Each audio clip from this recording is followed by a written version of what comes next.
আল্লাহর রহমত ব্যতীত জান্নাত অসম্ভব। হযরত জিবরাইল আদম আলাইহে সালাম নবী করিম সাল্লাল্লাহু আলাইহে সালাম এর কাছে এসে একটি ঘটনা বর্ণনা করেন। এক ব্যক্তি পাহাড়ের উচ্চ চূড়ায় ৫ বছর ধরে আল্লাহ পাকের ইবাদতে মশগুল ছিল। ওই পাহাড়ের চারদিক লবণাক্ত পানি দ্বারা বেষ্টিত ছিল। আল্লাহ তাআলা তার জন্য পাহাড়ের অভ্যন্তরে সুপে পানির ঝর্ণা এবং একটি আনার গাছের সৃষ্টি করেন। প্রতিদিন সেই ব্যক্তি আনার ফল খেত এবং পানি পান করত, আর পানি দিয়ে অজু করত। সে ব্যক্তি আল্লাহ তাআলার কাছে এই দোয়া করল, হে আল্লাহ, আমার দেহ থেকে রূহ যেন সেজদারত অবস্থায় কবুল করার ব্যবস্থা করা হয়। আল্লাহ তাআলা তার এই দোয়া কবুল করেন।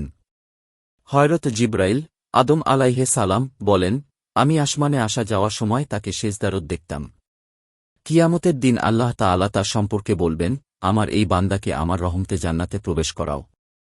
ওই ব্যক্তি বলবে না, বরং আমার আমলের বরকতে। তখন নির্দেশ আসবে, আমার নিয়ামতের বিপরীতে তার কৃত আমল পরিমাপ করো। পরিমাপ করে দেখা যাবে ৫ বছরের ইবাদত খতম হয়ে গেছে একটি চোখের নিয়ামতের বিনিময়ে। তখন আল্লাহ পাক নির্দেশ দিবেন, আমার বান্দাকে জাহান্নামে নিয়ে যাও। ফেরেশতারা তখন তাকে নিয়ে রওয়ানা হবে। কিছুদূর যাওয়ার পর ওই ব্যক্তি আরয় করবে, হে আল্লাহ, আমাকে তোমার রহমতে জান্নাতে প্রবেশ করাও। নির্দেশ আসবে তাকে ফিরত নিয়ে আস। আল্লাহ পাকের নিকট ফিরিয়ে আনার পর তাকে নিচের প্রশ্নগুলো করা হবে, আর সে বলবে, তোমাকে কে সৃষ্টি করেছেন? আল্লাহ, আপনি। এই কাজটা তোমার আমল না, আমার রহমতের বরকতে হয়েছে। আপনার রহমতে। তোমাকে ৫ বছর ইবাদত করার শক্তি ও তাওফিক কে দিয়েছে?